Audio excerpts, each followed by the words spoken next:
Hello, and welcome to Addicted Like Us, a podcast discussing all things written by Krista and Becca Ritchie. I'm your host, Haley, and today I have Julia, aka Reading Chemist Chronicles, with me to talk about Some Kind of Perfect, Book 10 in the Addicted series. Before we go any further, this is part 3 of the Some Kind of Perfect discussion, so make sure you go and listen to parts 1 and 2 before jumping into this one, or you'll be a little confused with the timeline. A quick recap. I'm Haley, a longtime reader and lover of Krista and Becca's work. I'm also a part-time illustrator, and I had the privilege of working on the special edition covers for the Leica series. Now, I just love to spend my time talking about all of my favorite books, aka anything written by Krista and Becca.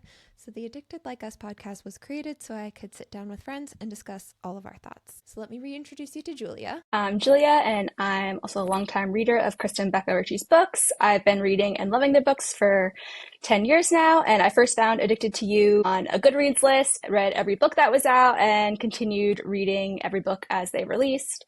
I went from a silent reader, Fizzle Force, and Patreon participant to starting my Bookstagram last year, and I love chatting about these books, so I'm happy to be here talking about my favorite fictional universe. Yes.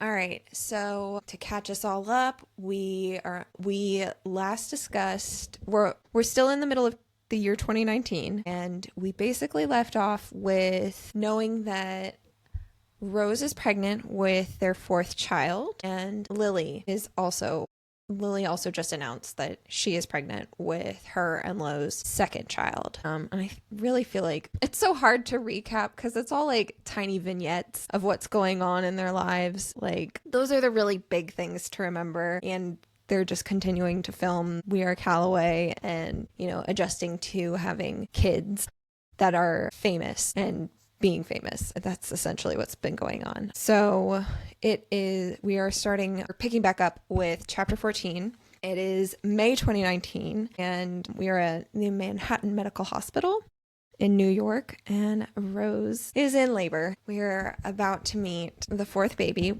They don't know the sex of the baby yet. But the whole thing with Rose and Connor that has been ongoing throughout the series-ish is whenever they have a girl, that is when the end of the cobalt, that's when they stop trying to have more kids. So, we're all over here hoping it's a boy. We want more cobalts. But Rose is very frustrated determined, I guess is a better word, because it's May, but it is May 31st. And she wants this baby out before midnight, before it becomes June 1st, because Jane just asked her, do May babies look like June babies? Because Jane is a June baby. Connor is over here like, she's just curious about what happens when a baby is born in the same month as her. There's literally nothing else. There's no weight behind this. Rose does not see it that way. She's like, no, she means that the baby cannot be born in my birth month. I want my birth month solely for me, which I feel like that's Rose projecting. She is the narcissist of birthdays and would obviously love to have an entire month devoted to celebrating her. And she never got that because she's like, birthdays are a big deal. Like, you can get the whole month. Like, absolutely. Yeah. And my child deserves to have the whole month. And this other one is going to come out in May. That's what we're doing. And it's just so funny because like Rose is like, he or she is coming out before midnight. We've made an agreement. Connor's like, you can't make agreements with unborn children. And she's like, no, you don't know me. I can and I did, Richard. You don't understand. Absolutely. And Connor's like, you verbally communicating with our unborn child is as nonsensical as you thinking that you can end your labor anytime you like. But Jane asked me, and then she's like, Jane asked me in so many words to make this a May baby. Connor arches an eyebrow. You look ridiculous when you do that. I love their banter. He actually looks incredibly self-assured. Like, he can defeat any foe. It's attractive. My mind is a pool of betrayal. So sorry, your body's attracted to him, your mind is attracted. There's no fighting it. Just let it be. The other thing that I kind of like about this chapter is like one of the things that I really enjoy seeing between Rose and Connor is when they aren't acting like themselves. So she's in pain, which is something that we don't see very often with Rose. And I love seeing Connor be like doting and worried about her when she has a contraction. And I think the narrator does like a really good job of her sounding like, shit, it hurts so bad. And Connor's like, I'm going to go get the doctor. And I'm like, this is so cute. I love it. But I mean, it kind of goes with this. It's her being in pain, but at the same time, it's her trying to maintain their normal of like, no, I'm totally fine. I can weather anything, and you don't need to dote on me. And Connor's like, no, I mean, if you're in pain, you don't need to hide that from me. It's okay to be vulnerable in front of me. And she still struggles with that. 4 children in. Yeah. Yes, that is something she is not. Yes. Not great at. Yeah. And then Connor's like, I'm gonna go get the doctor, because I don't think she's had her epidural at this point. So he's gonna go talk to the doctor about the epidural, and she's like, fine, you're gonna go get it, but technically it's gonna be the medication that's helping me, not you. So don't let that inflate your ego. You can get that ego boost. Yeah, absolutely. She'd say he doesn't need that ego boost. He definitely does not. So she finally has some meds, and she says, I swear the baby moves up as though laughing mischievously. You think I'm coming out now? Who do you think I am? And she goes, a cobalt boy. Hindsight is making me laugh so much. She could not be describing this child more perfectly. I don't know. It's so sweet that Rose is like, I promise we're not that bad. Connor and I will love you with every drop of blood. We'll fight for you, die for you. And so you know your father doesn't love just anyone. You're already very, very special. I love that. I do too. This man who said that he would never love anyone, that he's only having kids to grow his lineage. He doesn't even know this one. He loves him. Loves he or she. Yeah. So it's 3 hours to midnight at this point. And according to Rose, baby does not want to leave. And she says he's doing this on purpose. Babies always have ulterior motives. And Connor's like, he? Do you know something that I don't know? And she's like, he's stubborn. He's refusing to come out. Therefore, he's a cobalt boy. But, I mean, between the two of them, you could argue that Rose is the more stubborn of the two. Maybe it's a girl. And what does she say? Yeah. He points out that of the two of us, you're far more stubborn, so it's probably inherited from you. And no, she doesn't have the meds yet. The doctor's like, you're not far enough along for the epidural, so you have to keep waiting. And she just goes, you're gonna be a little thorn, aren't you? And again, hindsight, I'm over here like, this child was this way from the very beginning, before birth. Yes, like if this situation was gonna be anyone, it would be this one. And so now we're 30 minutes away from midnight, and Rose has finally gotten her epidural, and she keeps pushing, and this baby just doesn't want to come out. And he's like, Connor asks, how do you feel? Like, I could rip out your perfectly functioning lungs and stomp on them. I didn't ask for a tail. It's not a tail. It's a prophecy of what will happen if you keep smiling at me like you're made of $1 billion. I am made of $1 billion. I could just read their banter over, like, that's what most of this podcast is going to be, just me reading all of my favorite banter between all of them. But he's like, I mean, facts. I am. You're not wrong. You're not lying. And she's still pushing. She's pushing. She gets another time check. It's now 5 minutes. I like the way that this chapter is written, that like you can't tell how long the time is. Like, she's clearly kind of out of it, and I think it's like portrayed really well in the fact that time seems to just like slip away so quickly, that we were on the 31st of May and now we were like 3 hours and then 30 minutes, now 5 minutes. Like, we're so close. Connor's like, one more minute. And then she finally gives birth to their baby boy. And the doctor lays this baby down on her chest, and she goes, he's already horrible. He's making me cry. It's so cute. And Rose is like, what are you thinking? How breathtaking dreams are when you meet them. Which is so sentimental, but also I'm sure Connor's like, yes, we keep getting to grow the family even more. Yes, another boy. Yes, I can see it as like, yes, I am getting what I wanted, my original dream of 8 kids, but I also kind of think it's sweet that like he's still like, it means I can have more babies and more to love because we've already established that like he's already in love with this one. So I think it's kind of cute too to think like I get more kids to love in the future. That's exciting.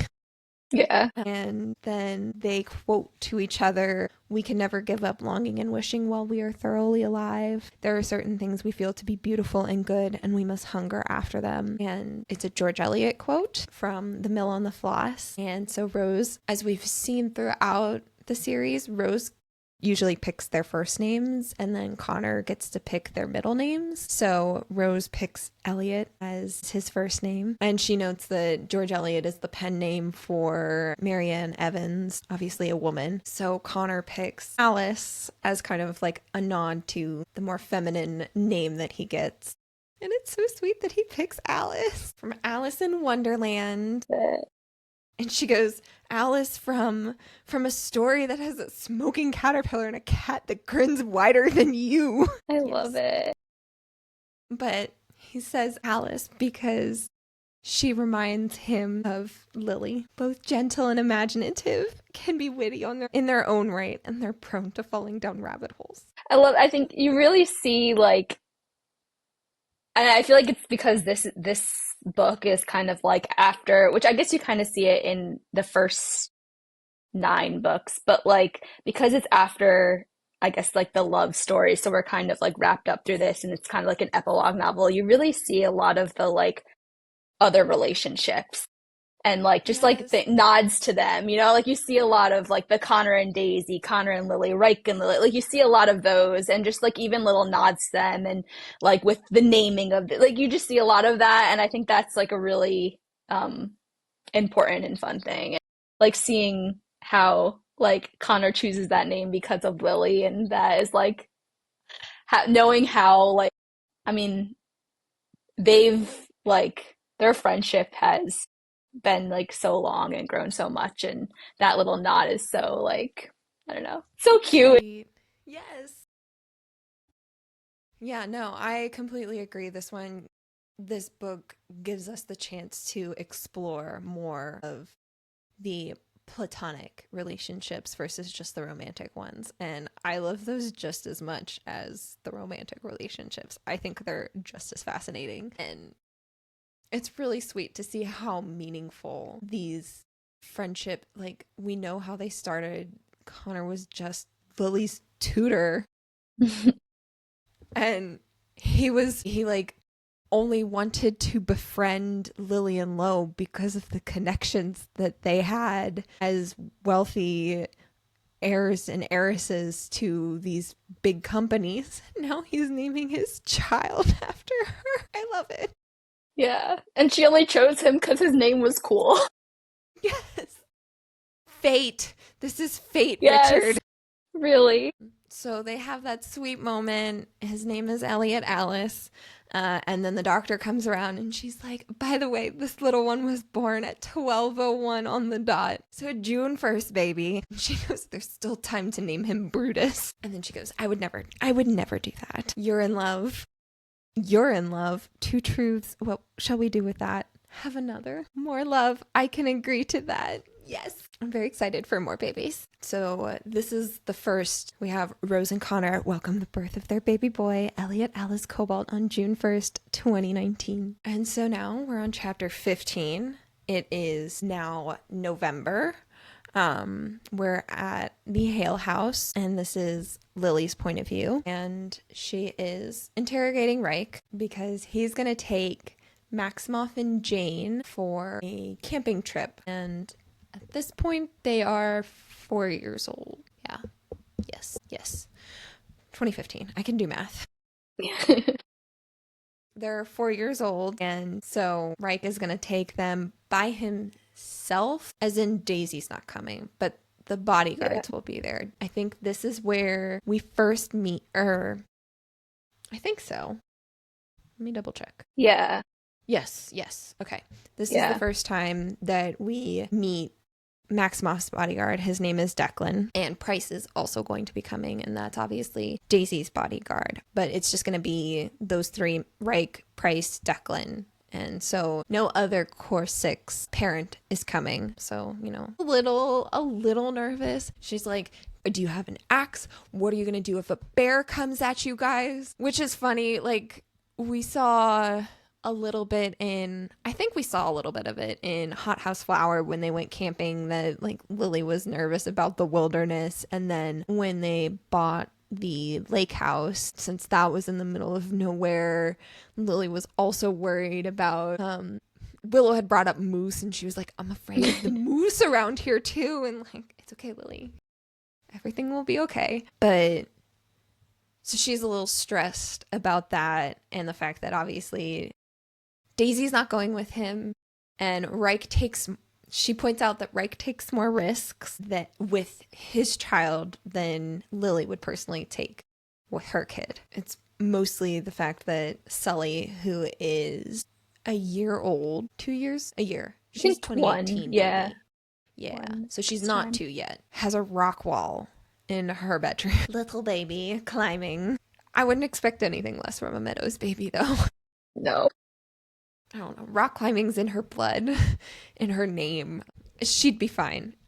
Yeah, so she's a little stressed about that. And Reich is trying to assure her that, like, I know how to take care of a baby. I know what's safe for them. If what does she asks, what if Mafi asks to run through the fire? I'd say fuck no. Would you? Yes, Lily. And I think that also, like, back to, like, they're different parents, right? Like, they just, like, parent differently, but, like, Reich is like, okay, just because they take more risks, like, they still have, like, boundaries and, like, Yes. you know, they still are not just gonna let not just their kid, but, like, watching Mafi and Jane, like, on this camping trip, they're not just gonna let them, like, run wild. Like, just because they let their kid take more risks, they still have, like, you know, rules and boundaries, and they're not just going to let them do they're not going to let them do unsafe things, even though they have, you know, take more risks. Right. But Lily, you know, kind of is just panicking. Like, well, her mind is, you let Sully have a rock wall, will you let Mafi do anything? Like, if he asks to run through a fire, are you going to say yes? Like, Where can your you say no boundaries, to right? him? Yeah. It's also kind of funny because I think it was mentioned in the epilogue to Long Way Down in that 10-year time jump. That was Reich's point of view, and he mentioned that he cannot say no to the girls. So, like, thinking about that, it's like, okay, well, maybe Mafi's okay, but we need to watch out what Janie asks him. But yeah, I think one, Reich obviously loves these kids and wants to make sure they're safe, so he does have boundaries. And two, like, he knows that Lily and Lo raise their kids differently than he does, and I'm positive Reich respects those kind of boundaries. And if Lily and Lo told him, like, do not let Maximoff do this, he'd be like, yeah, okay, I won't do that. Your parents made that rule, and I'm going to enforce that rule. But you can't give me a rule for every scenario. That's absolutely impossible. So I'm sorry, Lily. It'll be okay. You overthinker. I am the overthinker. So it's okay, Lily. Just let your mind quiet. But she also brings up, like, well, he talks about how everything's going to be okay. If he's worried at all, I've already talked with Rose about the same thing with Jane, and, like, I'm fully prepared to take her to a hotel if she's uncomfortable, wants to go somewhere else, and I'm going to make the same promise to you. And, like, Lily thinks about the fact that it's crazy that Rose and Connor are entrusting their only daughter to go off with Reich, someone who has not seen eye to eye with Connor. But I think it speaks to their, again, like we saw earlier, how Connor has admitted that if he or Rose were sick, he would go to Reich and Daisy to take care of their kids before going to someone else, Lily and Lo. So it just, like, continues to show that Connor does trust Reich with the very important people in his life. Yeah. I just think And that also makes Lily, she's like, okay, if the geniuses trust him, right. I can trust him. Exactly. And throughout all of this, we're reminded that Lily is very pregnant. It is It's November, so she's in her third trimester right now. And so we keep seeing these bits of her and some of her pregnancy symptoms. But it's so cute that they have a little moment where Reich asks if he can feel the baby in her tummy, and like there would have been a point where Lily would have felt so uncomfortable. Like if you think back on Addicted After All and how she had been having hormone, I don't want to say issues, but like she was feeling aroused more, and Reich was someone that unfortunately did arouse her. So she felt so uncomfortable being around Reich during that pregnancy. To go from that to like, yeah, absolutely. Like, I feel okay with you touching her belly or touching my belly and like kind of, I don't know, bonding. It's just cute to see and the growth of their relationship, how far they've come since even Lily, like obviously from the beginning of the series, but even just from Lily's final book to now, how much her and Reich's relationship has continued to grow. And we also learned that it's a girl. I did find out that Lily and Lo did find out the gender of their baby. So they're having a girl, and as discussed in Thrive, was Maximoff for their when they had their first kid, it was going to be Maximoff for a boy or Luna for a girl. So they've already had Maximoff, so it's going to be Luna. Yeah. Yeah, it is such a great like progression too, because she was really like avoiding Reich too for so long, and now they can like not only be around him but like have In close proximity, yeah. And have like a tender moment that yeah. does not need to be like, I don't want to say tainted. I don't know what the word is, but like there's nothing romantic about it. It's just a sweet platonic tender moment between the two of them. Yeah. They are effectively brother and sister, and it's a sweet like kind of sibling moment. Hmm. Uncle Reich, he just wants to know his future niece. He wants to feel his future niece kicking around. So Lily during this is upstairs with Moffy packing. So it's just Lily and Reich in the living room, and Reich is like flipping through a comic that's sitting on the table, and he accidentally tears the comic, and Lily panics because this is Lo's comic. He is notoriously possessive. Well, he's notoriously possessive over any comic. She has pointed out that like even if it's hers, he is possessive over it. She's like, stuff it under the sofa, he'll never find it. I love it. But while that cute little moment happens, she's also like, well, maybe if Daisy can't go with you because she's busy with Camp Calloway, maybe Lo should go with you. And Reich keeps like deflecting a little bit until it's basically Lily and Lo are, or how does he put it? He says, I'm the fun fucking uncle who gets to take his niece and nephew on a camping trip, and it just so happens that it gives you and Lo all weekend to fuck each other as much as you want. He'll put it bluntly. Yeah, But he has Lily's no very problems shocked. She's like, that's the reason this whole camping trip is happening? Yes. Yes, Lily. And then Rose and Connor show up with Jane, and it's the door blows open. Moffy, 4-year-old Jane shouts as she enters the living room, camping time!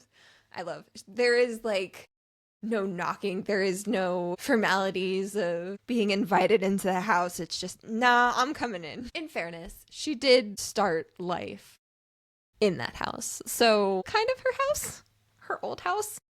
Yeah, very true. Lily says, he's upstairs. Thank you, Aunt Lily. She darts up the stairs, falling on the second one before hastily picking herself back up and shouting, Muffy! I'm just picturing this little, I guess she's technically not a toddler, just baby Jane falling on the stairs. No grace with this one.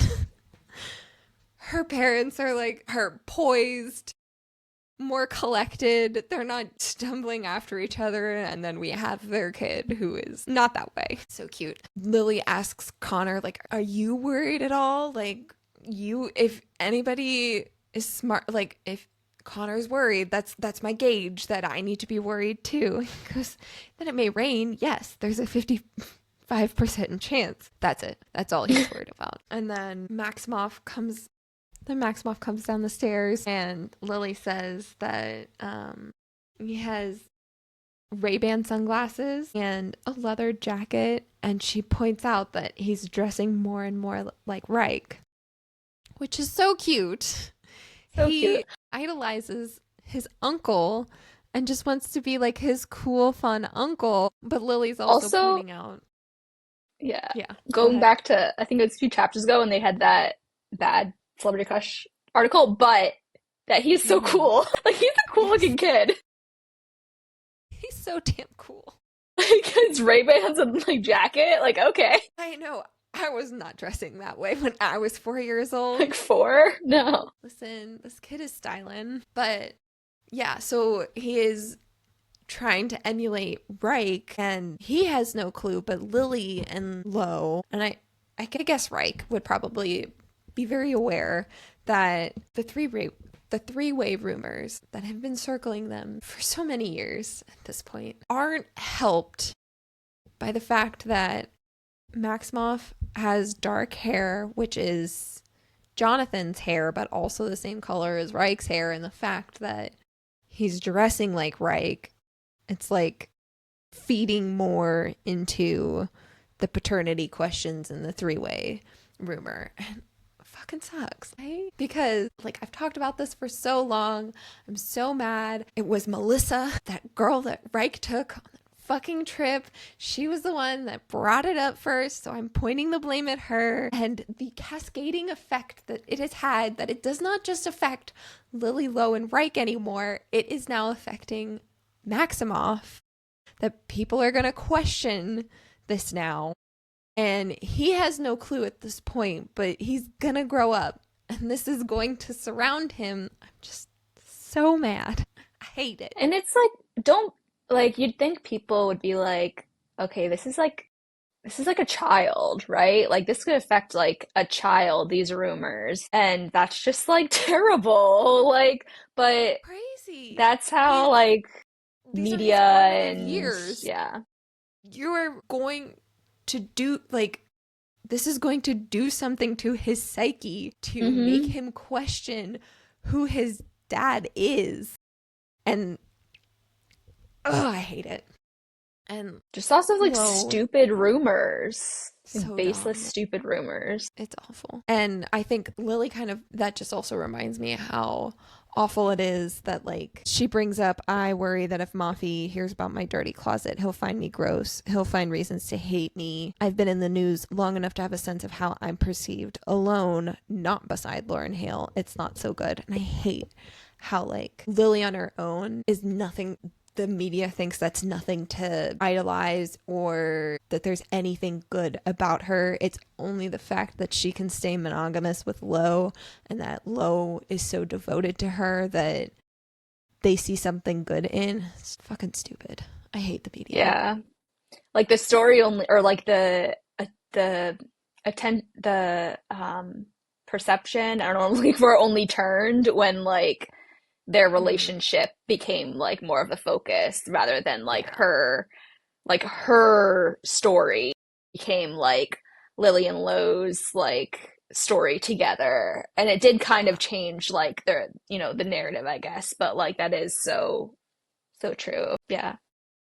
Her on her own, she had a like I was just gonna say she had such a different like or such a different like media perception or story. And then we also see, because we had kind of talked about how they like the idea, they like the fact that they are airing episodes of We Are Calloway. I can't Hmm. remember if we talked about it in the first or the second discussion episode, but one of those we had talked about how because they're talking about this kind of stuff, it is starting to skew the fan perception.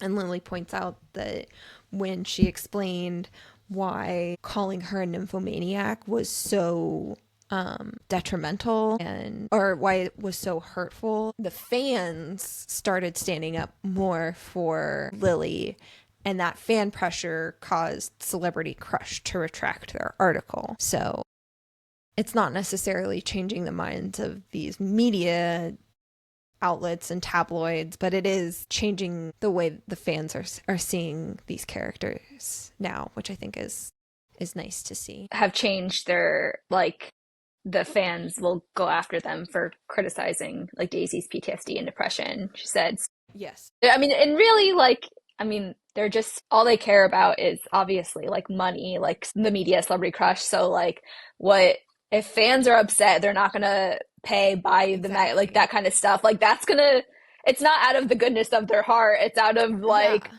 what the public is wanting. So, when they're getting criticized, of like, okay, you're calling her this, and now we know that like that is hurtful, and we care about her because we see this on We Are Calloway, so don't do that, and we're not going to support you. Then they're like, okay, we need to push back. It's not out of like any kind of moral high ground, which like Right. obviously like the like Lily says and they all notice, but they're like, hey, it's still doing good because it's like that fan pressure is like important, right? That's Right. making a change. Exactly. But yeah, I don't know. I hate Celebrity Crush so much. I think about like what we learned in Burn Bright and who now owns Celebrity Crush, and I'm like, they are fully the enemy. Like, can they get just like shut down? I don't know. Truly, I hate them. Because I don't know if they were the ones that like interviewed Melissa and were the ones that then posted that Lily and Lowe had the, or that Lily, Lowe, and Reich were in the three-way or not. But like, they still perpetuate it and did the poll that was like, who does Lily have more chemistry with? I'm like, I hate them. They suck. But yeah, so we're starting to see, like, we had seen rumblings of them questioning Maximoff's paternity in some of the earlier books, and now we're really seeing it brought up again in this book. And unfortunately, it's not going to go away. Okay, so all of this has just been Lily, like, that whole discussion about the media is just Lily's internal monologue. So Lo, we get back to the conversation that Lo has packed everything for Mafi, and they're all ready to head out, and Reich picks up his bag and Jane's bag, and Mafi's like, I can carry my own duffel bag. Like, I want to Moffy. be, yes. This kid wants to be an adult so bad. And we're already seeing the little signs of it. I love it. So they walk out, and Lily's like, he didn't even say goodbye to us. I'm sad. But then like, they don't hear the door close, I think. They disappear into the foyer. Yeah, they disappear into the Mm-hmm. foyer, but I don't hear the door slam. Something's wrong. Just then, Mafi sprints into the living room, and he hugs Lo's legs and says, bye, Daddy. And then he jumps over to Lily and hugs her legs. Bye, Mommy. And she's like, he didn't forget about us. So cute. So then Connor and Lo go out to watch Reich leave with the kids, and Rose is still in the living room with Lily. And they're kind of talking about like why this whole thing has kind of come about, which is again so that Lily and Lo can have some time alone before Luna's born. And Rose points out, like, you fuck him with your eyes anytime he's in the room. Like, you need this. Don't try and convince me otherwise. And she even points out, like, there's no shame in this, because Lily's trying to justify this as like, because that was one of the things that they talked about, like, when they decided to try and have another baby, was also that Lily wanted to start limiting morning sex. So she's trying to be like, not like, I feel like I'm not regressing. Like, I can do night sex, and I've been nailing my schedule this entire time. And I love Rose's like, there's like, you're horny. There's no shame in that. Like, again, this is just the way you're pregnant. Like, it's not wrong to be attracted to Lo and want to have sex with him off your schedule. It's okay. And you're about to have a kid, and your schedule's going to be thrown off even more. Just enjoy this time. Don't make this into something that you need to feel shame about. It's normal, which I think is really sweet. Thank you, Rose, for that reminder. Yes, always the supportive sister. Yes, she is.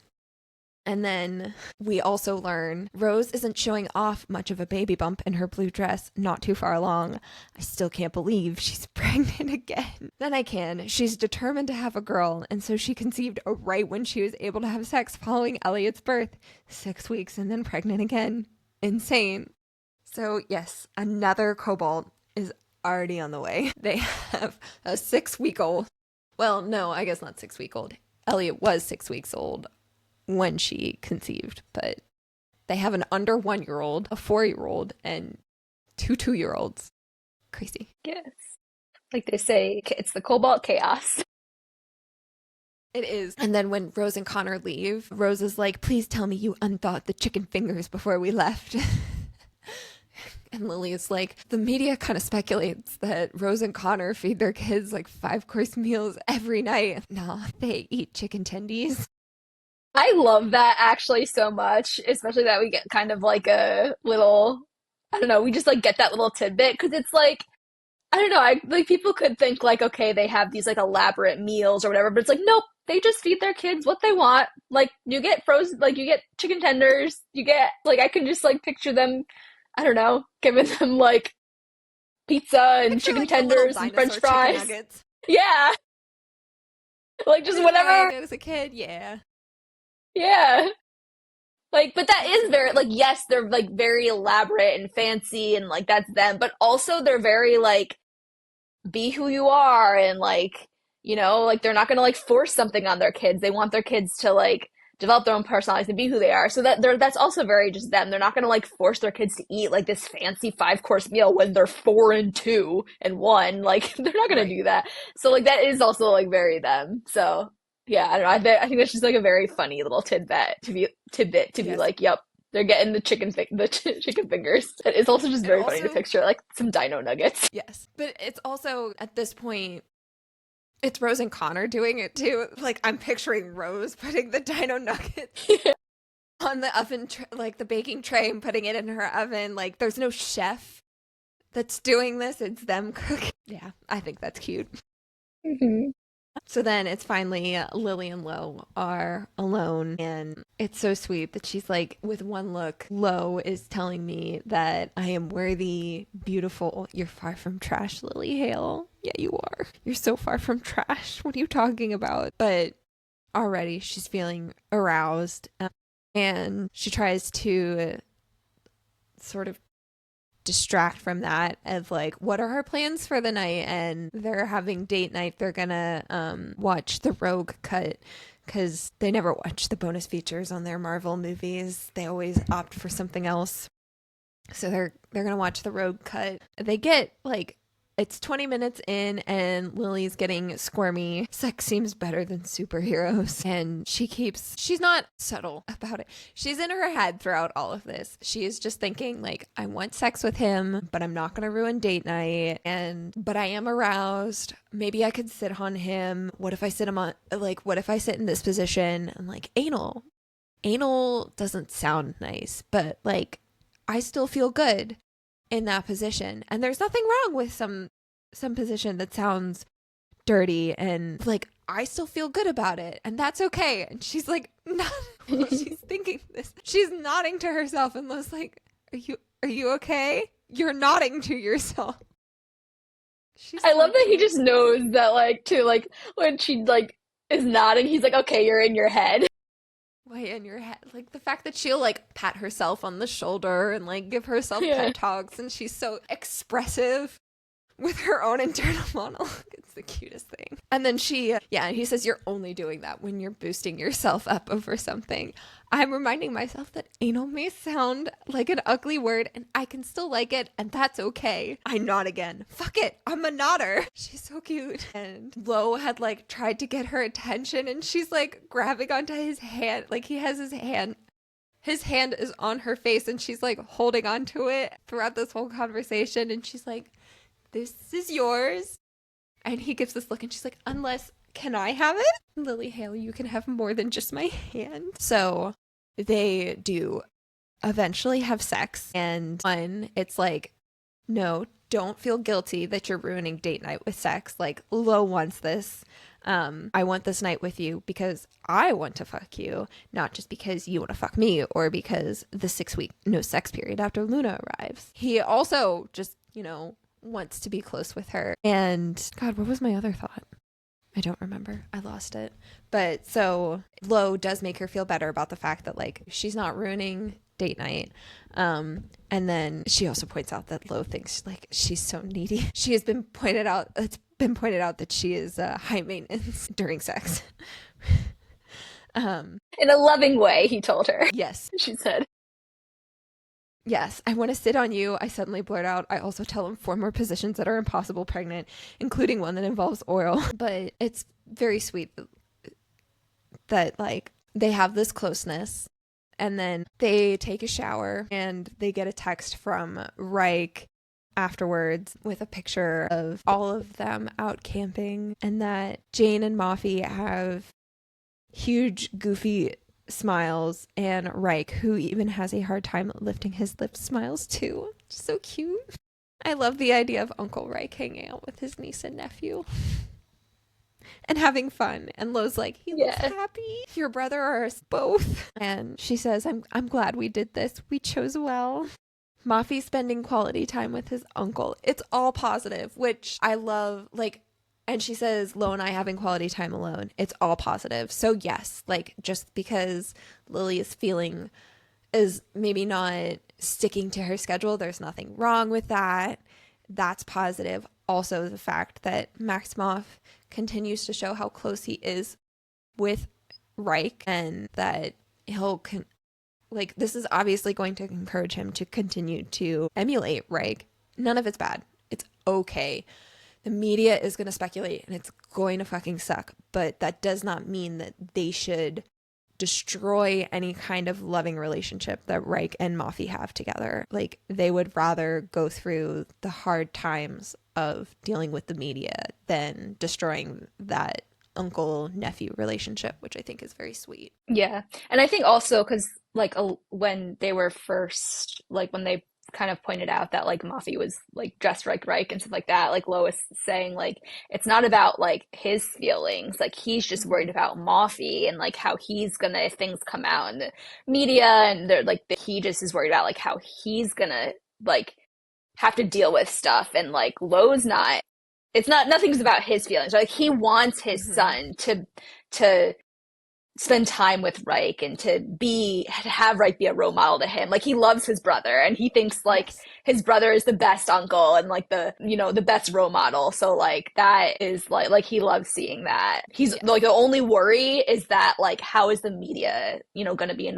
involved in this, but that's something like they can, handle, and hopefully going to be involved I think it's like the media is going to be involved in this no matter what, which was like, that even goes back further to the whole Lily and Lo are just the couple that's in the public most, which means Maximoff is going to be in the public the most. So it's, the media is going to speculate, and it's just how is Maximoff going to be able to handle that speculation when he learns about it.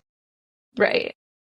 But yeah, at this point, they're not going to try and make Reich and Maximoff like keep some distance or like try and discourage Maximoff from idolizing his uncle. Like, no, you can keep doing that. That's okay. And then the chapter ends with Lo talking to Luna. Are you gonna be into camping? Or are you gonna be scared of bears like mommy? And Lo, she asks, are you worried? Because at one point Lo had expressed that like he wanted a girl and then he took it back. Having a girl would be harder than raising a boy. And Lo reiterated, I'm going to protect her. I'm going to protect her, Lil. And you know what? She might not even need me. If she has even a fraction of your strength, she'll be okay. All of this just like feels more impactful knowing more about Luna. But at this point, it's still very sweet. So then that's the end of that chapter. And Lily and Lauren Hale welcome the birth of their baby girl, Luna Hale, November 30th, 2019. Our sweet November baby. Okay, so now we are at the end of 2019, is December. They are at the lake house in the Smoky Mountains, and this is Lo's POV. And the guys are hiking through the woods around the lake house, searching for a Christmas tree, because Reich had selected the Christmas tree this year, and it was full of spiders. And to make matters worse, the girls had picked the tree last year and they like swap off. So when the girls picked the tree, they were able to cut down and haul an 8-foot tree back to the house, and the guys can't even manage to do that. And Rose is gloating about it. And so it's the five guys, which sounds like the restaurant, but it's Lo, Reich, Connor, Sam, and Garrison are all going out looking for this tree. And Connor is just looking at his phone and like not even paying attention to his surroundings, and somehow still being able to like navigate the dense woods, because of course he would be able to do that. And Lo and Reich are talking about like how they've fucked this up. Lo blaming Reich, this is all your goddamn fault. And then Sam and Garrison are in the back, and it's very early. Lo is quite bitter because he would rather have stayed in bed and, you know, curled up with Lily and Luna since she was just born. She's not even a month old at this point. He'd rather have wife and baby snuggles. Fair enough. Yes. And it's also pointed out that, like, Sam had told him when he had kids, he'd turn into a morning person, and we continue to see that Lily and Lo are not morning people. Like, that did not happen. Absolutely not. The case. And it's a cold, I think, is it snowy? I don't know if it snowed or not, but it's very cold out. Temperatures dropped overnight. It's 6 a.m. And so Sam asks about Reich's leg, because Reich has that plate in his leg from his accident in Long Way Down. So obviously he has mobility with his leg now, but obviously it's not what it once was. So he's wondering, like, does it hurt in the rain? And I assume he's asking about the rain, but I assume it's more like it's cold. Like, does your leg act up in extreme weather kind of thing? And then that makes Lo reflect back on, because we never really got to see his point of view in his head, what it was like to see Reich slipping away during that period where post Sully dying, that Reich had totally given up, and in any other scenario he would have been going to PT and working out and not resting at all. And this was his really low rock bottom moment of I'm just existing at this point. I don't really care about taking care of myself at all. And it was really scary for Lo to see. And we finally get to see his point of view of that situation. That I lost my brother for a while, but stubborn Reich Meadows is back now, and I hold on to that every goddamn day. Yeah. He says the Reich who gives up is not someone I ever want to meet again. It's like, yeah, because that is not right. That is not Reich, like, giving up and not being like full force into something, like doing, yeah. Yeah. And Reich says, like, maybe my leg is a little like in the cold, my leg is stiff and might cramp, but it doesn't ache more or less than usual, which again is one of those things where like the media was speculating that Reich would never walk again. It's like, no, he's fine. It was a lot of hard work to get him back to that point, but he is fine.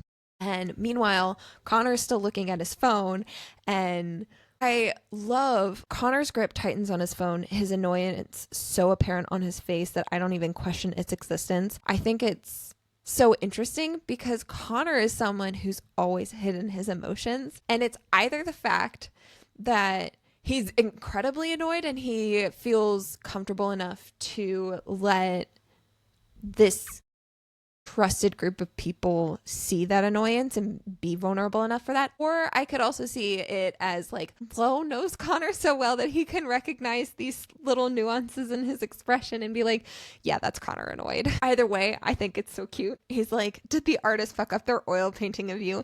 I told them not to forget your crown. Let me at him. That's what our dog is for. But it's social media, and there are these people that are accusing Connor of planting the evidence against Scott.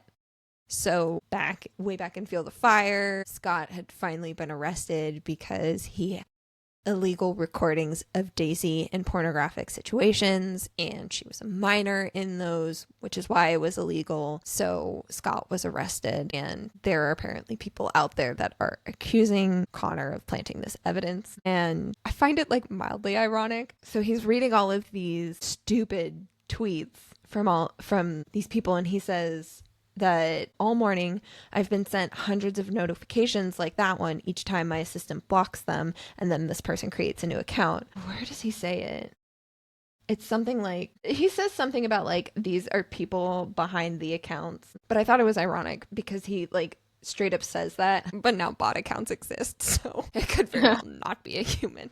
That was where I was going with that. But they kind of talk about how it's awful. Like, this is crazy that people think this, that are deluded enough to think that Scott is in any way in the right in this. Connor points out people see what they want to see, and Garrison has been on Tumblr and seen conspiracy theories with the Van Righties, which is like the fandom name for the people who support Scott. And Sam is so confused about all of this talk, and like, Sam, where have you been? Why aren't you as like in the know with the family? He's just so out of the loop. Yes, crazy. Oh, there it is. Reich scowls at the cell. What the fuck? Are these people for real? There are real living humans on the other end, yes. And I'm over here like, well, I mean, in this day and age, we have bot accounts now, so maybe not. This ridiculous tweet. Hashtag free SVW. I hope Connor, Lauren, and Reich poo-poo in their pants tonight. So fucking ridiculous. And I appreciate that they're all laughing at this too. And they spell Connor's name wrong, which my name is everywhere. It says more about their spelling skills than anything about me. Just so crazy, and also shows that like people will think whatever they want to, regardless of everything. Like, because these people, yeah, like they just saw what they wanted to on Princess of Philly and were like, Scott and Rose were in love, whatever. And now they're just like, Connor's like, no matter what they see will not change their minds because that is like what they are convinced of. And like, we'll make like whatever narrative fits their story. So even though like Rose and Connor have been on We Are Calloway saying like, we did not consent to these like sex tapes being like sold, broadcasted for everyone. We were not aware, did not consent to that. Like this is, they even like came out and like told the real side of, well, Scott was not Rose's ex. Like exactly, that was for the story of Princess of Philly. Like that has all now been cleared up. Like I think it was in one of the earlier chapters when they were discussing We Are Calloway and its impact, they said that like Rose and Connor got to part of like one of the good things of We Are Calloway is Rose and Connor got to like clear up the whole thing with Scott being like, that was not a real thing. That was a plot for Princess of Philly. And like, despite all of that, like people will just have this narrative that fits what they want, regardless of the people who are actually in it, like Rose being like, no, this is the truth. Like, it just doesn't matter. Some people will not. It doesn't matter.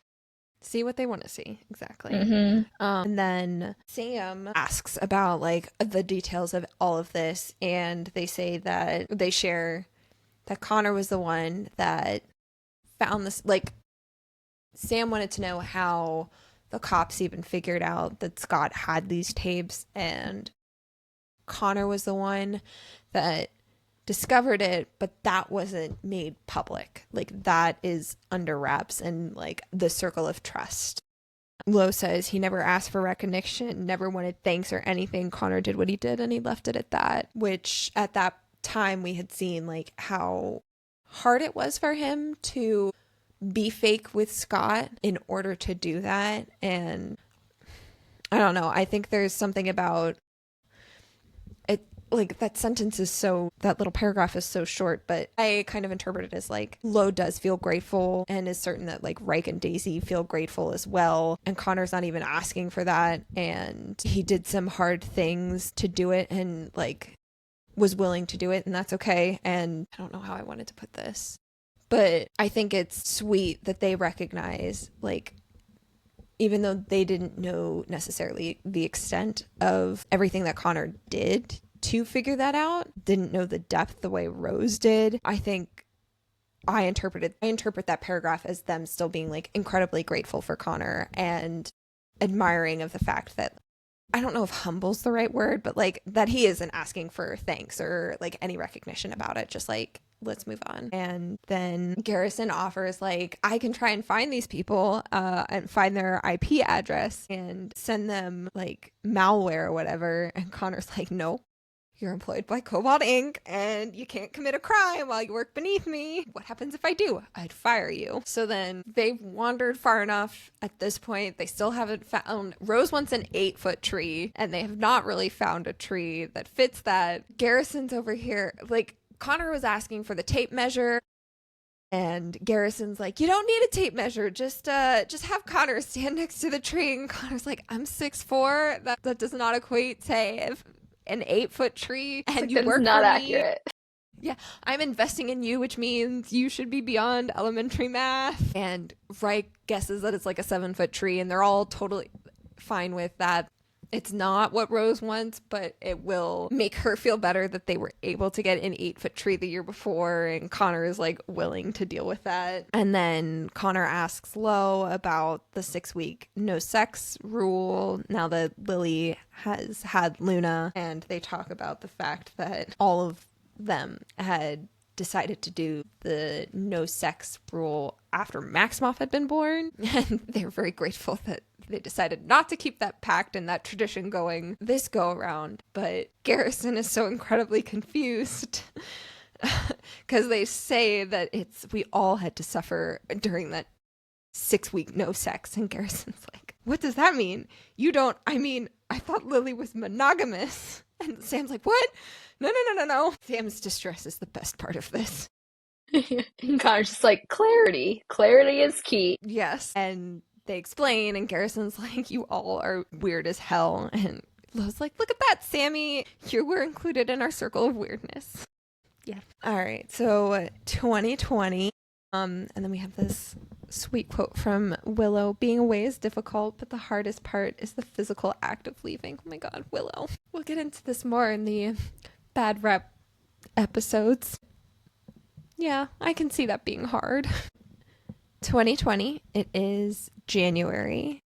We're at Frederick's office in New York City, and it is Daisy's point of view.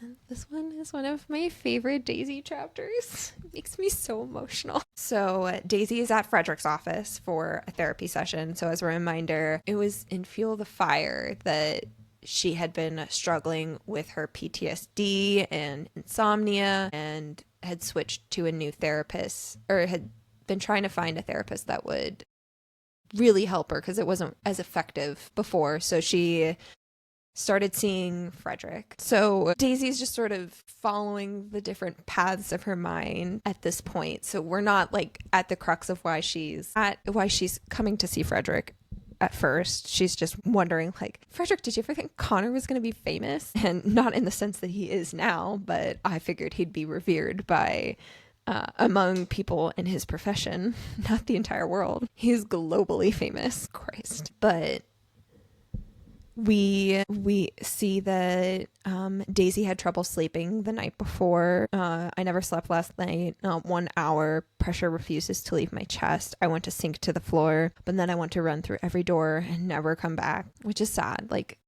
these are old Daisy struggling thoughts. And it is a reminder that, like, her, I guess, healing, her mental health recovery is not going to be linear, and she will have her low moments. She is I think she has been diagnosed at this point with depression. So, like, she will have her low days, and this is unfortunately a low day for Daisy. And so she kind of talks about how she didn't sleep, but not because she was scared, that she doesn't think the media will hurt her, but she is afraid of how they will hurt Sully. And she says she's just a baby, and then she'll be a kid, then a teenager like I was.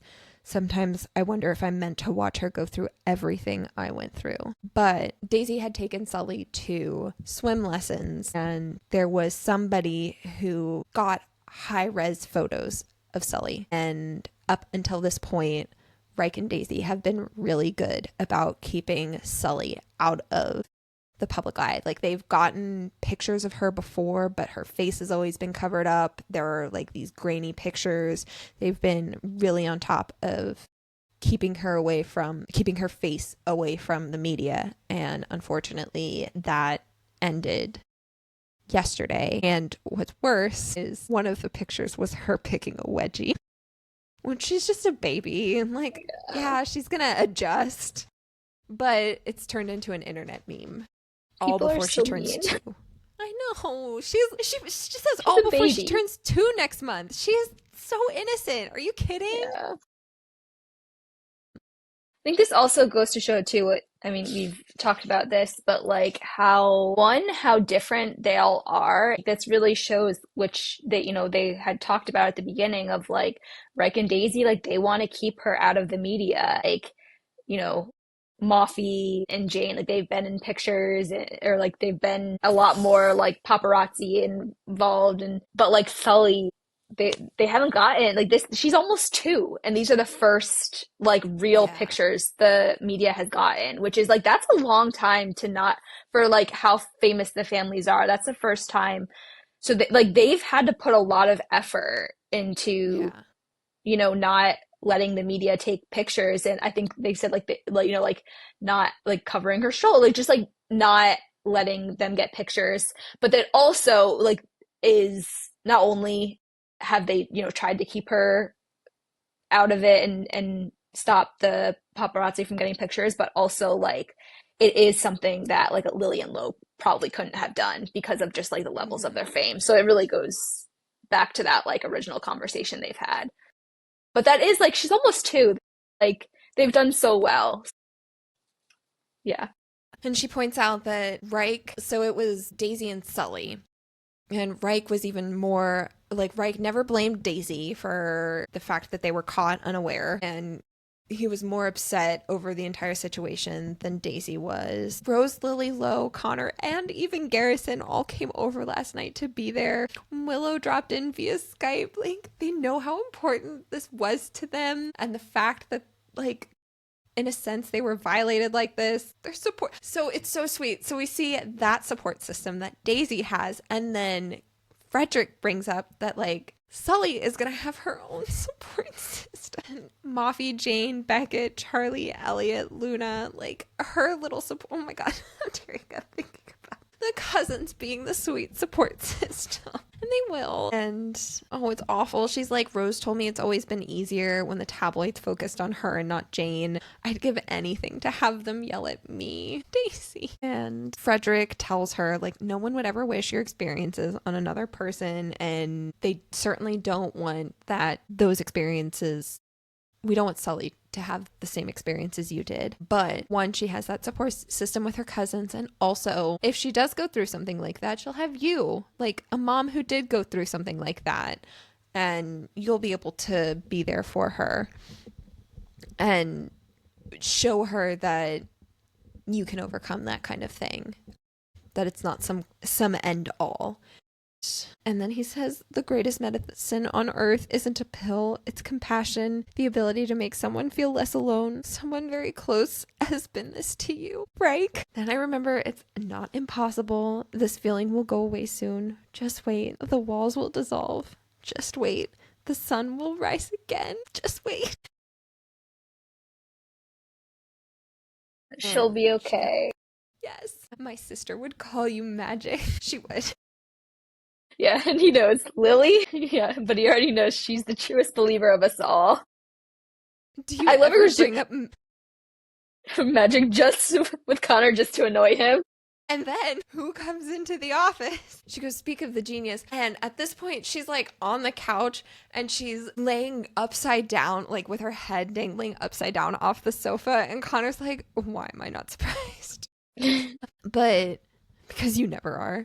She's one of the smart ones. So I love this bit because it's like you said that now we kind of get to explore this platonic relationship between Connor and Daisy that we haven't really been able to explore before.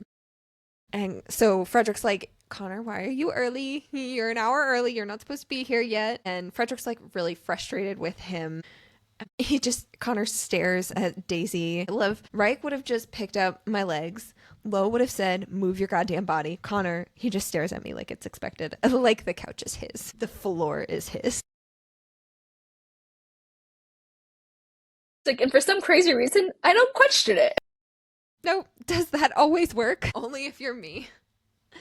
So Connor asks to join Daisy's therapy session, and Frederick's like, I don't know if this is a good idea, but Connor like pushes like, let's do a joint session. So Frederick is like, all right, well, fine, but he can already tell the motivations behind Connor. So instead of digging in more into the reason why Daisy was in the office, he switches topics and goes to something that Daisy and Connor have in common, which is Scott. So the fact that Scott violated Daisy and that Connor was the one that figured all of this out and helped put Connor figured this out and helped put Scott behind bars.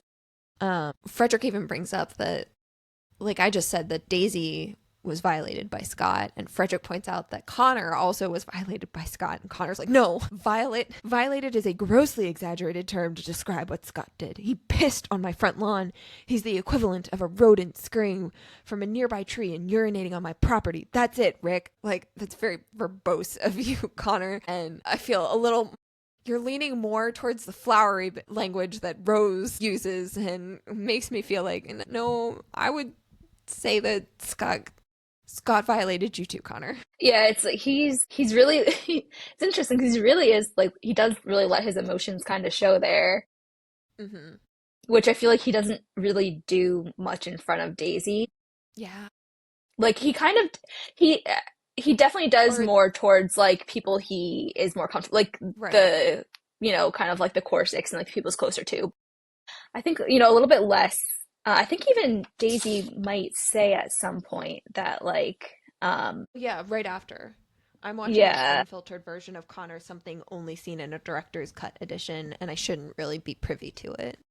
yeah. So she's like, I don't really see this often. And then like, you know, Connor kind of continues with this kind like it's what Scott did was awful, terrible, but he doesn't Yeah. feel like he wasn't violated. Like he doesn't even deserve his thoughts, attentions, nothing. No.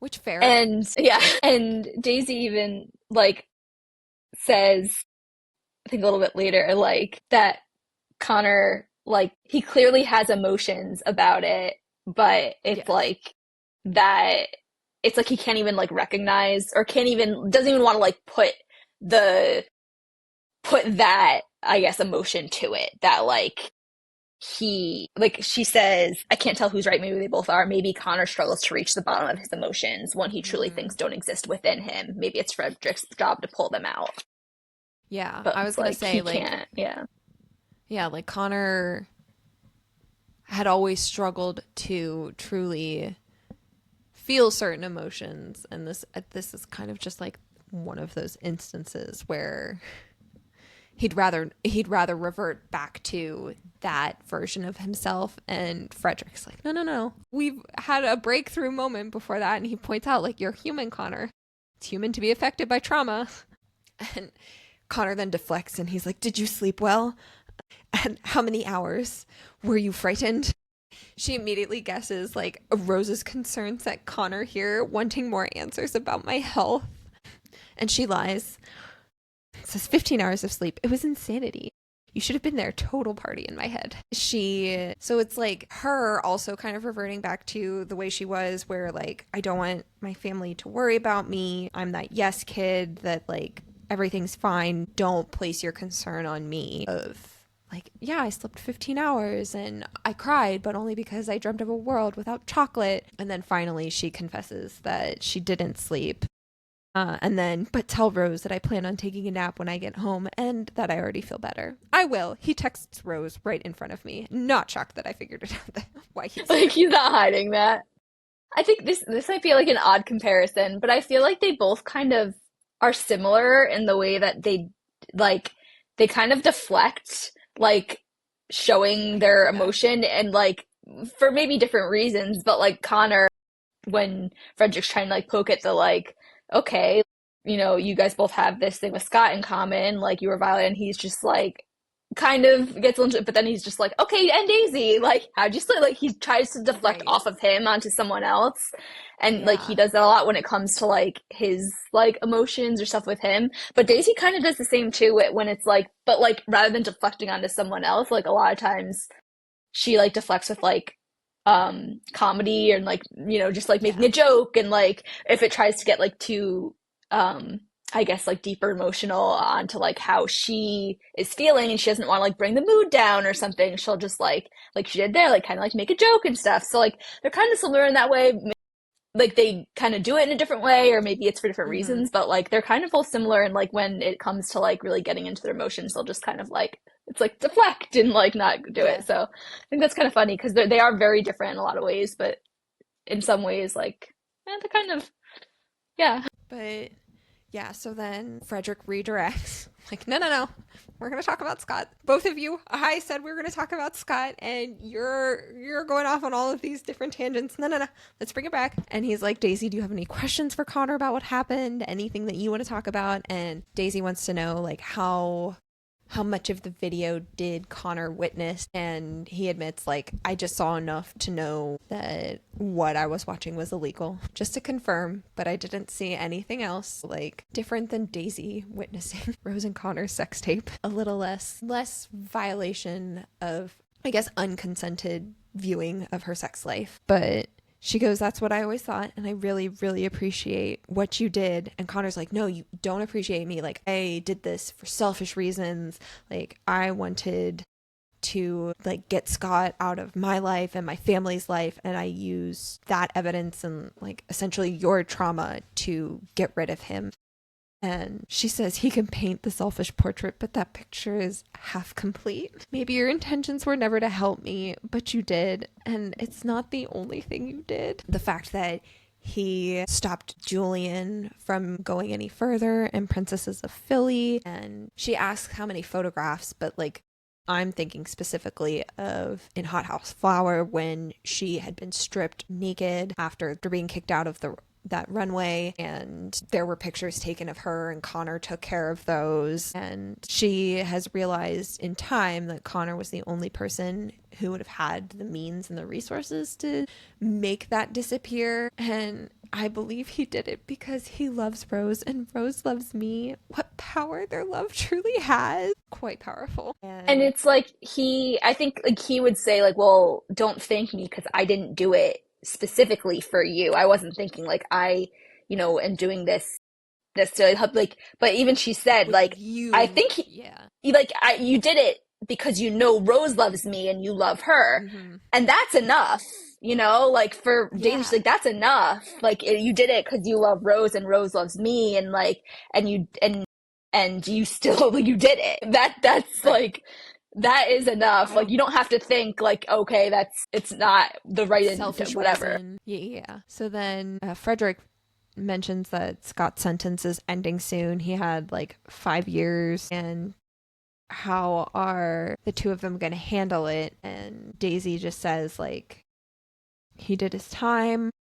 He's going to be on the sex offender registry, and that has to be enough. Like, I can't be worried that Scott is going to somehow pop up again and hurt us. There's just no room in my life for that. And her answer is mature. Frederick tells Connor, I'm guessing yours will be more verbose. Connor arches a brow. Guessing? Aren't you supposed to be a professional? I don't pay you to guess. But Connor says like he may be free because of the judicial system, but like his actions will keep him imprisoned emotionally and mentally. He's just not worth either of their times, and neither of them are going to let Scott get anywhere near their family. So then, in the middle of this conversation, Daisy gets a call, and it's Sweet Disposition, which we all know is the ringtone that Daisy has for Reich. And she thinks this is very strange because Reich knew that she was going to therapy today. And he's really good about not interrupting her therapy sessions because he knows how important that is to her. So obviously, it's kind of worrying that he'd willingly be interrupting her therapy session. And he says, "Call me when you get home," which implies that he's not home. And she says, Reich growls at himself like he really, really didn't want to interrupt me. She asks, "Is it Sully? It's not fucking serious, but and she says, "Tell me where I need to go." And the emergency room. And she had brought her motorcycle with her to New York. So she drops her helmet and Reich hears that and is like, "I don't want you driving while you're upset. Sully's already in the ER and I don't want you hurting yourself trying to get to us." And he's trying to like figure out how to get Daisy to him safely. And he doesn't realize that Connor's at Frederick's and that Connor has already called his limo driver to get Daisy to the hospital.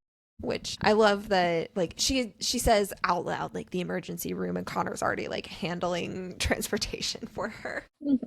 Like, he knows that Reich would not let Daisy drive upset, and yeah, no, she's gonna need other modes of transportation. And she can hear Sully crying in the background, and she takes off out of the office.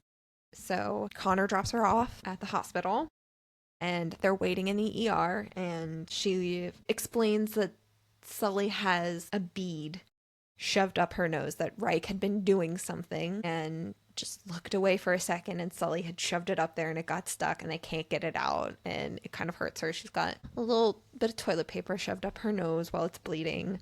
Unfortunately, like, because it's, it's the ER, they have to triage, and she's not like, it's not life threatening, so they have to sit in the waiting room for a while, which means that Reich and Daisy are trying to distract Sully from feeling upset and hurt. It's so cute seeing them be parents. Like, hug your starfish, and they do like what is it, Shell Time TV, where they like to teach Sully how to be more comfortable around like a camera, and they have her sing. She's a really bad singer. Starfishy and me. I love the narrator singing Sully's part in the audiobook. I think it's so cute. We also get like little tidbits of how Sully and Reich are parents, like that they do take more risks, but obviously they're still careful with Sully. They want to take her on all of these adventures, and they understand like what's too dangerous and where they need to create boundaries for her. And so I love that when in their starfish or their Shell Time TV, yeah, when Daisy asks her, "What's your favorite thing to do?" and she's like, "Water." It's like, yes, "You like to swim?" And it's like, we're already saying it's her favorite thing. She loves to swim. She loves the water. she's our little mermaid. And oh, that was the other thing. At some point, they notice that there is a cameraman sitting in the ER trying to snap pictures of them. And so they are kind of trying to shield her and distract her from like, noticing that there is someone invading their space.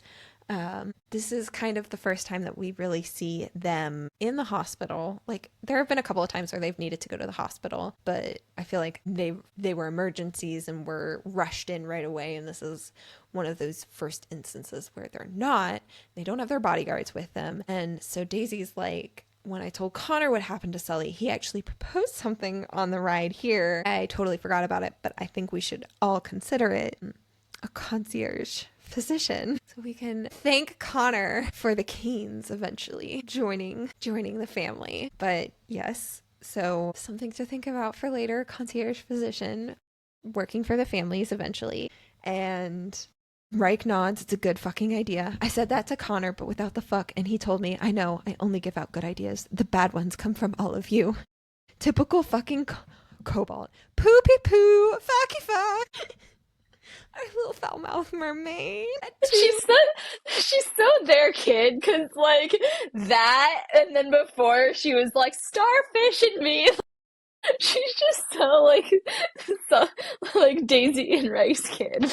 Truly. And then this is where we learn that like Reich had been so worried about Daisy missing Sully's first word, fuck. And I think it's growth that like at the very beginning of this book, Daisy had been so scared to leave Sully at all because she didn't want to miss those kind of moments. And she did miss that moment and she was totally fine with it. She's like, I love that that was her first word because she's so a part of Reich. When he told me that I missed that first word milestone, I wasn't upset. I was happy to hear that she started speaking. Like, it's okay. And it's what Rose said, that they're babies and they'll do all of these ridiculous, cute things constantly. So I was able to hear her second word, coconut. Yes. I love that that was her second word. Me too. Coconut's a big part of the family. So finally, they get called back, and the doctor looks at Sully and he's like examining, notices that Sully has yellow on her fingers. And wants to know what it was, and Wright kind of deflects, like, don't worry about it, it's like marker or whatever. She says it's a secret. Daisy had wondered too. She was like, what is on Sully's hands? And she didn't get a straight answer out of them. And the doctor guesses marker, and Wright's like, yeah, that's what it is. So the doctor does get the bead out without too much hassle, and they're able to go home. It's sweet because it had been, she left her bike up in New York, and Reich had thought, like, I'll go get your bike, you go home with Sully. But Daisy has not, she's crossed like the 40-hour mark of being awake, and she's afraid of sleepwalking, and she feels more comfortable when Reich's there to like help her in case any weird symptoms pop up, because she says that starts to happen the longer that she stays awake. So she'd rather just Reich be there. So they do wind up figuring out a situation where Price is going to get her bike, and they go home together. This is my favorite part. So they get home, and Coconut comes to say hi. Daisy goes into the kitchen. I leave the back door open, drifting toward the counter beside the oven. Reich. I instantly start crying, my fingers to my lips. He baked a chocolate cake. Yellow icing. What was on Sully's fingers spells out, we fucking love you. So That cute. Daisy Chocolate had been cake having fixes everything. Yes, she had been having such a hard time, and Reich was gonna make chocolate cake to fix everything. Sweet Sully she says, I bet she found the beaded keychain in a kitchen bowl where we store knickknacks, and she just shoved it up there and kind of disrupted the plan. I love it. But it's obviously very meaningful for Daisy too. So she gets a bowl of cake and meets up with Reich, and it's just a very sweet, tender moment of the two of them feeling the support of each other, that like, this sucked, we didn't want this for Sully, but we're going to be able to move past this, and we have each other to lean on through all of this, and it's going to be okay. I fucking love you. I fucking love you too. So good. One of my favorite Raisy chapters out of this book. All right.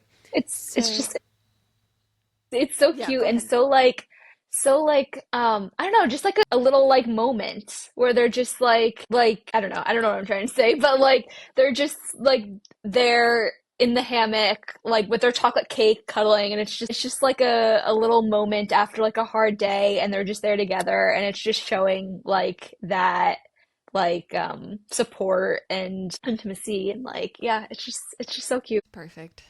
Yeah, so chapter 18, it is now March 2020 at the Haleco offices, and it is Rose's point of view. It kind of starts off with like this flashback of when she was 10, and there was this loathsome neighbor boy who tagged along on all family trips. I wonder who that is. And they had gone on a trip to England, and it was stormy, so they were playing inside and they were playing hide and seek. And Rose really wanted this to be like a sisterly kind of bonding trip, like just wanted to spend time with her sisters. And she had noticed that Lily was starting to grow closer with this loathsome neighbor boy. I wonder who it is. He'd wedged himself in our lives. He could never be a Calloway sister. He was just the loathsome neighbor boy. He'd be gone in a year or 2 or 3. So they're playing hide and seek, and she's found right away by Lo. And she says, I waited for him to claim victory and laugh at my loss. And he shuts the door and lets Rose stay hidden so that, like, the moment doesn't have to end. And, like, he can, like, at that age, he could already tell that she was frustrated with him growing closer to Lily, and like, it's okay.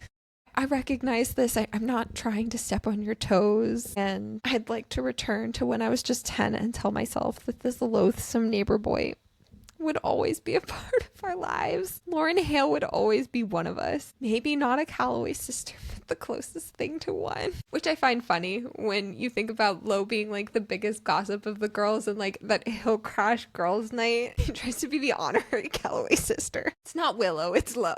Yeah. So It was even like in books. They go on too many trips, but I think it was the spring break, Addicted for Now, maybe? They were in, it was like all the girls were in the bathroom, and I think it was like Lo like came in and they were like, you can like come in. Like, I think it was yeah, the that. guys were forced out. Yeah, the guys, Right? Yeah. all, it was like when all of the girls are together, they go into their own group and the guys have to like go off their own. And Lo was immediately pulled in, and he's like, Yeah. sorry. Reich and Connor are glaring at him, and he's like, nah, I get to be part of this little circle here. Yeah. So now we flash forward back to the present, and it's Rose and Lo standing in front of the board of directors for Haleco, and Lo has this megaphone, and he's shouting that the board is overstepping, and they're pointing out like the sexism and the double standards that the board has exhibited, that they don't want to hire women, and they don't approve of the women that Rose has hired, and points out that like Rose is very pregnant at this point. Her due date is the following month, and there's judgment there. They point out like the people that the board has tried to hire are like less experienced, and there's a lot of inequality with the board, and Lo is there defending and like right in step with Rose the entire time, using the megaphone to like interrupt and shut down. I love the megaphone. It's so great. I just picture him like Yeah. like interrupting them with the megaphone, like yelling at like the board with like the I that is just hilarious. And it's great because like I could picture it as Lo and Connor going, like if it were a Lo and Connor pairing, that Connor would be like, no, stop it with the megaphone, like my words are enough. And Rose would 100% be like, yes, turn that up to the highest volume, shut them up. Like that team up is so perfect. Yes. There's a point where she's like, slay them. Yeah. Yeah.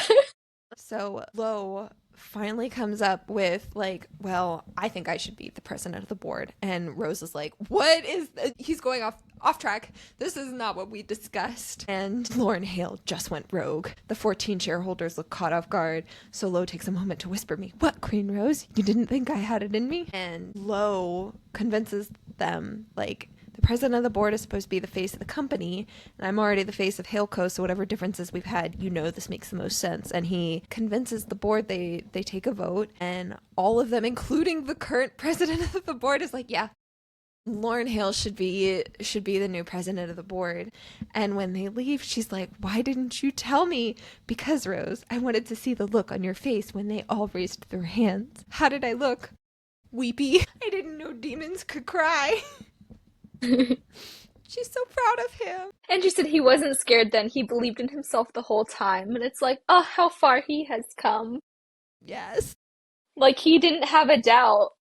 He was just like, I know I can do this, and it's gonna, yeah. Yes. She goes, I revoke your congratulations. What congratulations? She never even congratulated. She's like, he's like, you didn't even say it. And she goes, I love that she recognizes it too, because this has been the next thing that she says. This has been like a prevailing theme of Lo and his character arc that it's so easy to hate Lauren Hale, but it can be just as easy to love him. I love that. And he smiles an actual smile this time. Lauren Hale might not have been a Calloway sister, but he's been more of a brother to me than any other man in my life. I love it. Like an honorary Calloway brother. Yes, I love it's exactly as you said. This is like the chapters of us getting the platonic relationships. I'm good. Okay. So it is April 2020. We are at the Cobalt Estate and we are in Connor's point of view. So the Cobalts are at the dinner table. And they're very elaborate, elegant, I guess elegant is a better word, dining room on a Tuesday. It's not a Wednesday night dinner, but Rose is very pregnant and doesn't want her water to break at work. So she's just staying home to be safe. Fair enough. This is a woman who had her first baby in a limo. I get it. Precautions need to be taken. Yes. And Connor starts with, you really want to play with fate like this, Rose? We already play with fate every day. What's once more? I believe that fate likes mommy best of all. That's clearly not me. And I love, she already has a dreamy and assured voice from a 4-year-old. It prevails. She'll stay that way. But it's Jane. It's pointed out Rose helped Jane dress this morning into a pastel green tutu and a zebra print shirt, her wacky style in full force. And Rose is like, absolutely, this is what my child wants to wear. This is what my child's gonna wear. Yep. And she has her little cat ear headband on. She's so cute. One coated with glitter, of course. What an icon. Fate has good taste then, but fate would have better taste if it liked you most of all. And she says, like, I want fate to like Charlie and Beckett and Elliot too. Charlie and Beckett are like sitting in their toddler high chairs and Connor's holding Elliot. I love Connor holding a little baby. And Elliot's wearing a little onesie that was gifted by Daisy. On it.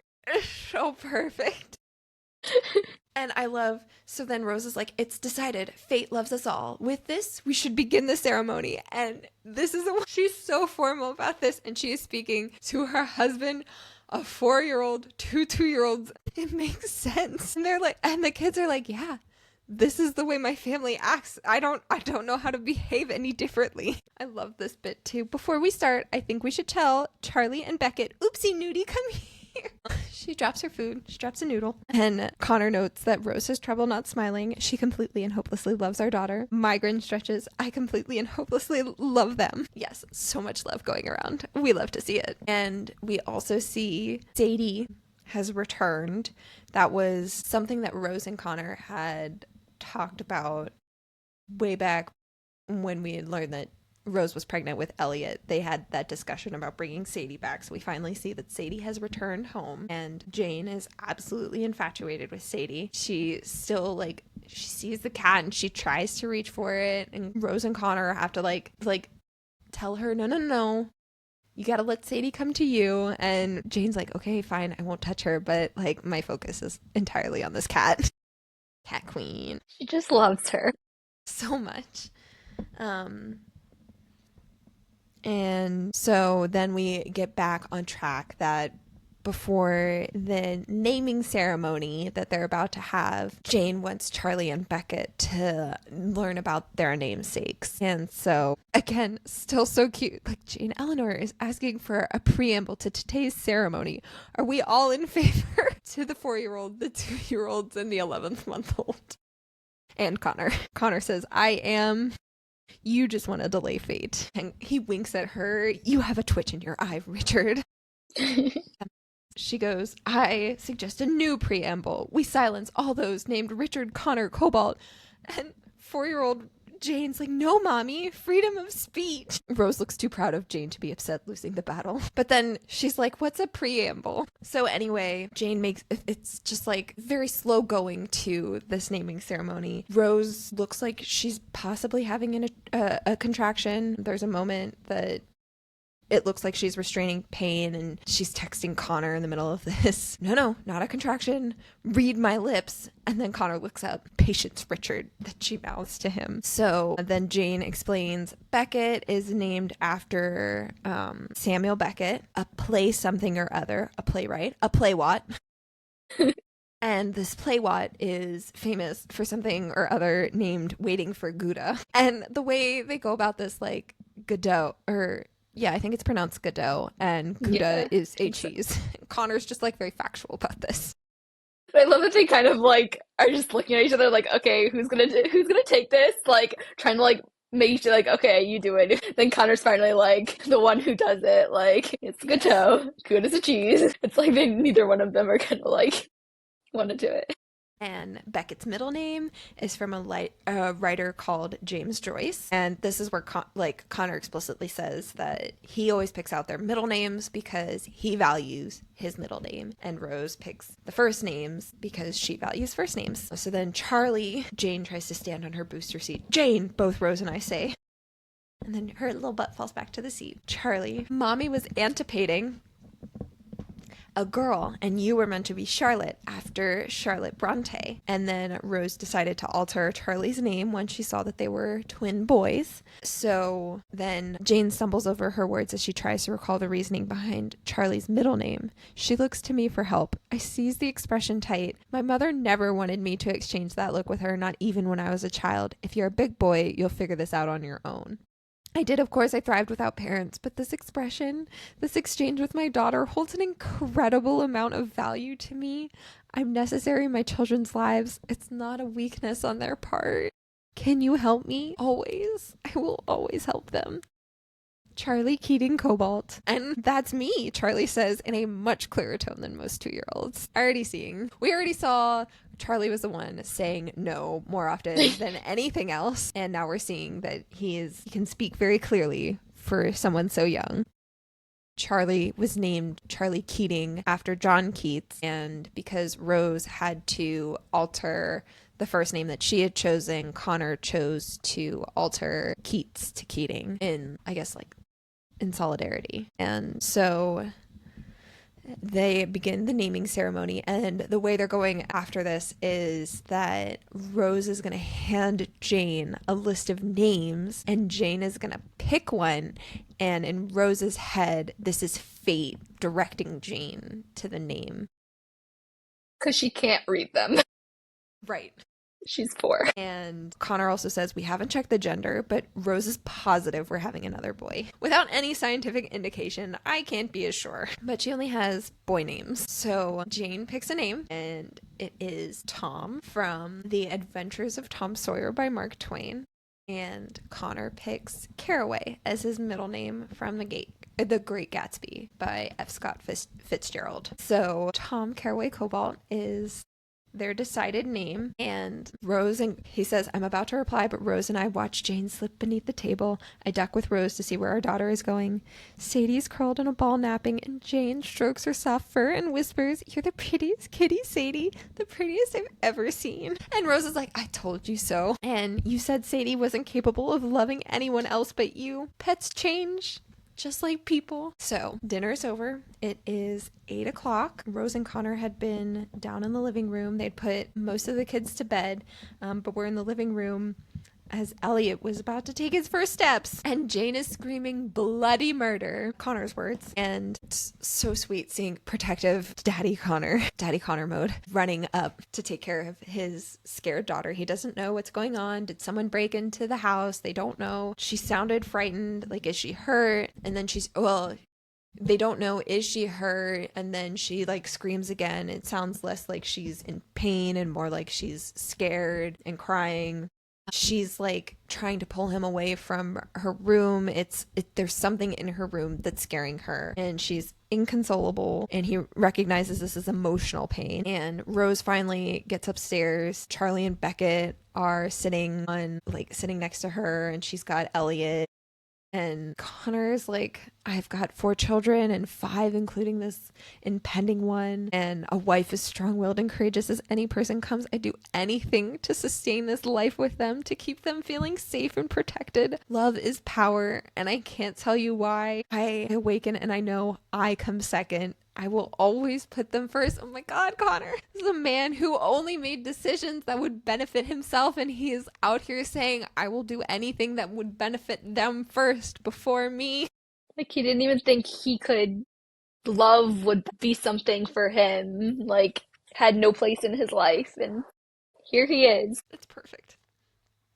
Okay, so Connor decides he's gonna go in to figure out what scared Jane, and they're theorizing like maybe it's just a rodent or something got into her room, and she affirms like, if you need backup, I'll be there in less than a second. Like, I love their banter, but I also love seeing when they're very much in sync being teammates, and like she's totally willing to let Connor go in and take care of this while she stays behind and watches the kids, and she's willing to do that. Like, she's not fighting him on it. I love seeing that. So Connor goes into her room and he sees immediately in Jane's closet what caused her to be upset. And it's Sadie. Sadie died in Jane's room. She must have sensed that she was going, and she sought comfort near Jane. Connor says adieu, his friend, his sweet cat.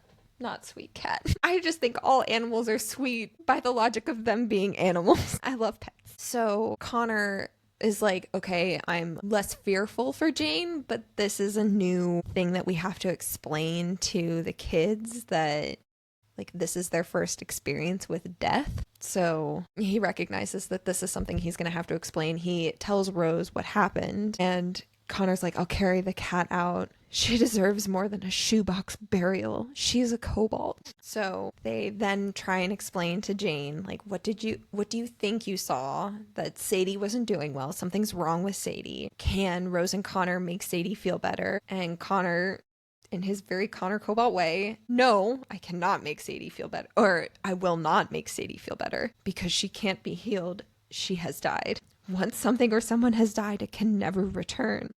And Jane's like, you're lying, you're a liar. I would never lie to you, Jane, and if you don't see this now, you will in time. And then this is the bit, Rose is like, how much did you love Sadie, Jane? So terribly much. Jane Eleanor Cobalt had the honor of meeting Sadie Cobalt while she was still here. When you grow older, what will you tell your brothers about Sadie? How sweet she was. See, Jane agrees with me. Sadie was sweet. Rose and I exchange a look, and I nearly grin. Rose mouths, don't correct her. So Jane is still sad, but it's so sweet. Before they like sat down, it was Jane had been upset, and it was sweet that Charlie and Beckett were like trying to comfort Jane while she was upset and like playing with her. I love them. And they're like, all right, it's bedtime. We're going to take care of this. Jane, you're going to sleep in bed with Rose and Connor. And Connor pulls Rose up and her water breaks. No, Rose mutters, her word doesn't match the reality. The world is very much saying yes. Rose is giving birth the same day Sadie died. One door closes and another opens, I guess. What a roller I don't want coaster to say day like for the Sadie made kobold. room for more kobolds. Truly. But it's the typical kobold chaos. I mean, they've got 4 little ones that they need to corral and take care of and figure out like where they're going. It is 8:00 on a Tuesday. Like, we need to figure out plans and who's gonna watch which kids. So, and also there's a dead cat in their closet, in Jane's closet, and Rose just got the carpets dirty with her water breaking. Her OCD is flaring up, and Connor says like, it's okay, we're gonna take care of this. She goes, are you ready? I always am. Ensemble. Together. Ensemble. And then Connor and Rose Cobalt welcome the birth of their baby boy, Tom Caraway Cobalt, April 21st, 2020. And that is where we are going to end this 3rd episode of the Some Kind of Perfect discussion, and we will pick back up next week with part 4. And until then, continue to stay addicted to Krista and Becca's writing like us.